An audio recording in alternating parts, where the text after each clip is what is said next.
Okay, so coming up on the bench soon. Not sure if this is going to be my next project or not. But the Johnson Viking 2.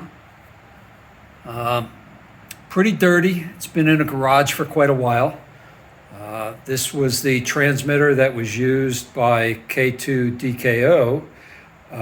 I did the Hammerland restoration, was the receiver that he used. So this is going to be coming up in a restoration.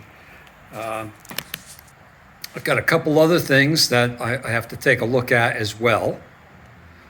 I have a Pioneer SX550 that I acquired. So this is going to be coming up. And I do have a Zenith. Let me see if I can find it. Here we go. I got this nice Zenith. Again, the knobs are pretty tight, but we'll get it working.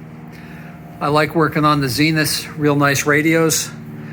So again, these are 3 projects that are going to be upcoming. You can see I got some CB radios to work on, and one thing at a time. A lot of projects.